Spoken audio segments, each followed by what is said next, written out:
किसी गांव में एक किसान रहा करता था। वह बहुत ही ईमानदार था और साथ ही साथ वह खेती में काफ़ी कुशल भी था। वह अपनी पूरी ईमानदारी के साथ अपनी खेती में लगा रहता था, लेकिन हर बार उसे खेती में कोई ना कोई नुकसान झेलनी पड़ जाती थी। उसका कारण यह था कि कभी बाढ़, कभी बारिश, कभी सूखा आदि का पाला उस किसान को पड़ता ही रहता था। अब अचानक से एक दिन किसान आसमान की तरफ देखता हुआ कुछ सोच रहा था और वो मन में यह सोच रहा था कि शायद भगवान को यह पता नहीं है कि खेती करने में कितनी मेहनत लगती है। उसने भगवान से मन ही मन विनती करी, भगवान, क्या आपको यह पता नहीं है कि खेती कितनी मेहनत से होती है? मुझे लगता है यह शायद आपको पता नहीं होगी। अगर आपको यह पता होती तो शायद आप मेरी खेती के लिए बाढ़, सूखा या बारिश आदि से मेरा सामना नहीं करवाते। भगवान उस किसान की बातों को चुपचाप सुनकर मुस्कुरा रहे थे। जब किसान की विनती खत्म हो गई, भगवान उस किसान के सामने प्रकट हो गए।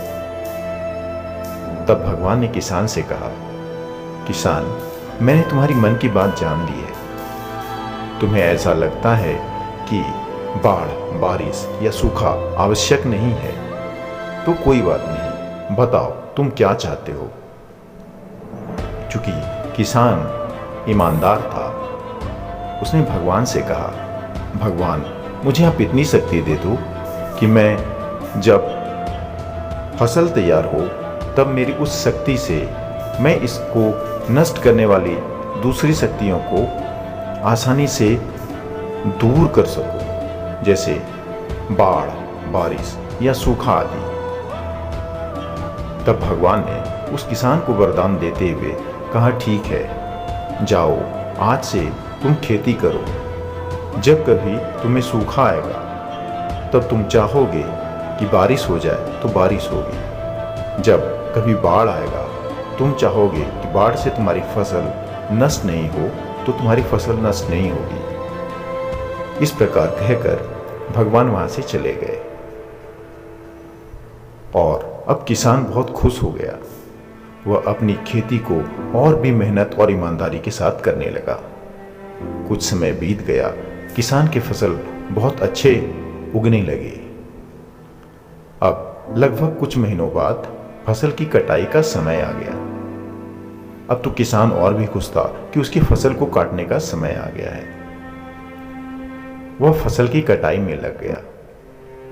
जब किसान ने फसल को काटा तो उस फसल की बाली को उसने जब ध्यान से देखा तो फसल की सारी बालियां बिल्कुल खाली नजर आ रही थी। तब ऐसे में किसान को बहुत ज्यादा अफसोस हुआ। वो मन ही मन सोचने लगा कि आखिर ऐसा क्या है जिस कारण से मेरी फसल में अनाज उत्पन्न नहीं हुआ।